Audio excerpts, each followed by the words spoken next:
तो आज हम यहाँ पर देखने वाले हैं आपके बहुत इंपॉर्टेंट टॉपिक, जो कि आपके एग्जाम जो PNST आपकी एग्जाम आने वाली है उसके लिए बहुत इंपॉर्टेंट होने वाला है। यहाँ से डेफिनेटली क्वेश्चन आपके आने के चांसेस है, वो प्रीवियस ईयर क्वेश्चन यहाँ से आए हुए हैं। तो देखिए यहाँ पर हम देखने वाले हैं सेक्चुअली ट्रांसमिटेड डिसीज, जिन्हें हम क्या कहते हैं, STD, सेक्चुअली ट्रांसमिटेड डिसीज। ऐसी डिसीज जो क्या हो सकती है, सेक्चुअल कॉन्टैक्ट के थ्रू फैलती है, उसे हम सेक्चुअली ट्रांसमिटेड डिसीज कहते हैं। इनका ही अगला नाम होता है स्टूडेंट वल्नरेबल डिसीज, याद रखना है VD, वल्नरेबल डिसीज, इन्हीं को कहा जाता है। इनका दूसरा नाम वल्नरेबल डिसीज होते हैं। और एक और नाम इनका होता है रिप्रोडक्टिव ट्रैक्ट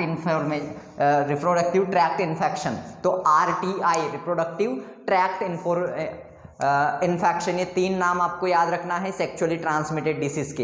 एक तो STD सेक्चुअली ट्रांसमिटेड डिसीज है स्टूडेंट, एक वल्नरेबल डिसीज है, और एक है आपका रिप्रोडक्टिव ट्रैक्ट आपका इन्फेक्शन। अब इसमें इंपॉर्टेंट आपको क्या याद रखना है, कौन कौन सी ऐसी डिसीज होती है स्टूडेंट जो सेक्चुअली ट्रांसमिटेड डिसीज होती है।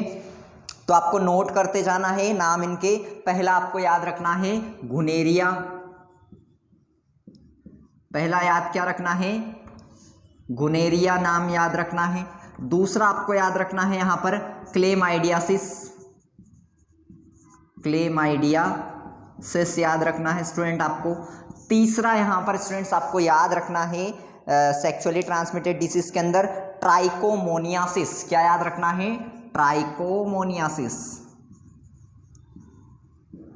ट्राइकोमोनियासिस। चौथा आपको याद रखना है जेनाइटल हर्प, जेनाइटल हर्प याद रखना है। पांचवा आपको याद रखना है जेनाइटल वार्ट्स, जेनाइटल वार्ट्स आपको याद रखना है। उसके बाद में छठा आपको याद रखना है एड्स, जो सभी लोग जानते हैं। और सातवां आपको याद रखना है हेपेटाइटिस बी। ये डिसीज आपको स्टूडेंट्स यहां पर याद रखना है। तो सेक्सुअली ट्रांसमिटेड डिसीज के अंदर कौन कौन से डिसीज आती है, आपकी आती है गुनेरिया आती है, उसके बाद में क्लेमाइडियासिस आती है, उसके बाद में आपकी आती है ट्राइकोमोनियासिस आती है, जेनाइटल हर्प आती है, जेनाइटल वार्ट्स आती है, एड्स आती है, और हेपेटाइटिस बी आती है। Very very important. आपको पहली चीज तो यहाँ पर डायरेक्टली आपसे क्वेश्चन इस तरह से भी पूछा जाता है स्टूडेंट कि इनमें से कौन सी डिसीज जो है वो सेक्सुअली ट्रांसमिटेड होती है, सेक्सुअल कांटेक्ट के थ्रू फैलती है। तो आपको याद रखना है ये 60 डिसीज का मेनली आपको नाम याद रखना है। अब इसमें से मैं आपको इंपॉर्टेंट चीज दूसरी तरह का क्वेश्चन आपसे किस तरह से पूछा जाता है वो भी आपको बता देता हूं मैं। अगला आपसे क्वेश्चन पूछा जाता है कि इनमें से कौन सी ऐसी डिसीज है जो जनरली आपके इंजेक्शन निडल्स या सर्जिकल इंस्ट्रूमेंट के थ्रू फैलती है। तो शेयरिंग ऑफ निडल्स, जैसे निडल्स जो होते हैं इंजेक्शन के, जो निडल्स होती है उसके थ्रू अगर उसको शेयर करने से, या फिर सर्जिकल इंस्ट्रूमेंट के थ्रू कौन कौन सी डिसीज फैलती है, पहला क्वेश्चन इस तरह से बनता है स्टूडेंट। तो पहला क्वेश्चन आपका क्या आता है कि कौन सी डिसीज, कौन सी ऐसी डिसीज है, कौन सी ऐसी सेक्सुअली ट्रांसमिटेड डिसीज है जो कि निडल्स के शेयरिंग करने से, या फिर हम कह सकते हैं निडल्स के शेयरिंग करने से या किसी भी इंस्ट्रूमेंट के शेयरिंग करने से फैलती है। तो इसके अंदर आपको नोट कर लेना है, एक तो आपका एड्स आएगा और एक आपका आएगा हेपेटाइटिस बी। ये दो इस तरह से अगर आपका क्वेश्चन आता है तो आपको ये याद रख लेना है कि एड्स और हेपेटाइटिस बी जो है ये निडल्स के शेयरिंग के थ्रू होता है, और हेपेटाइटिस बी भी इसके थ्रू होता है। अगला क्वेश्चन आपसे पूछा जाता है कि ऐसी कौन सी डिसीज है, कौन सी सेक्सुअली ट्रांसमिटेड डिसीज है जो कंप्लीटली क्यूरेबल नहीं है, यानी कि उनको क्या किया जा सकता है, उनका प्रॉपर इलाज नहीं है। कौन सी ऐसी डिसीज है जिनका प्रॉपर इलाज नहीं है, पूरी तरह से अभी इलाज संभव नहीं है। तो आपको याद रख लेना है इसके अंदर भी इस प्रकार से भी क्वेश्चन दूसरा पूछा जाता है कि कौन सी ऐसी सेक्सुअली ट्रांसमिटेड डिसीज है जिसका पूरी तरीके से इलाज कंप्लीटली क्यूरेबल नहीं है स्टूडेंट। तो आपको इसमें भी तीन चीजें याद रखना है, इसके अंदर तीन डिसीज आपको याद रखना है अगर इस प्रकार से क्वेश्चन आता है। दो तो यही सेम लिख देना है, एड्स,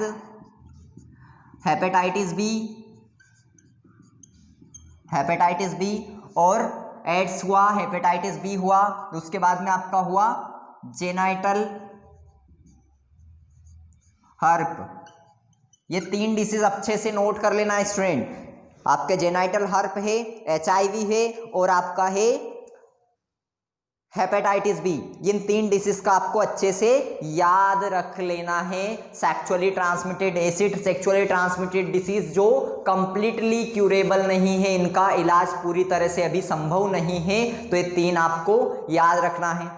ओके, उसके बाद अगला क्वेश्चन आपसे पूछा जाता है कि सेक्सुअली ट्रांसमिटेड डिसीज का फैलने का कारण किस प्रकार से होता है। तो आपको ध्यान रखना है क्या क्या कारण हो सकते हैं इसके फैलने के। आपको पता है कि पहले चीज़ तो अनवांटेड सेक्सेस या फिर हम कहते हैं इसके थ्रू फैलता है, ब्लड के थ्रू फैल सकता है, उसके बाद में शेयरिंग ऑफ निडल्स के थ्रू फैल सकता है, और सबसे ज़्यादा जो होता है वो होमोसेक्सुअल कॉन्टैक्ट से फैलता है। तो इतनी चीज़ें स्टूडेंट्स आपको यहाँ पर इसमें याद रखनी है। अगली आपसे चीज़ें पूछी जाती है कि जो सेक्सुअली ट्रांसमिटेड डिसीज़ हैं इनके लक्षण क्या क्या होते हैं, क्या क्या सिम्टम्स नज़र आते हैं। तो पहली चीज़ याद रखना है कि ईचिंग होने लगती है।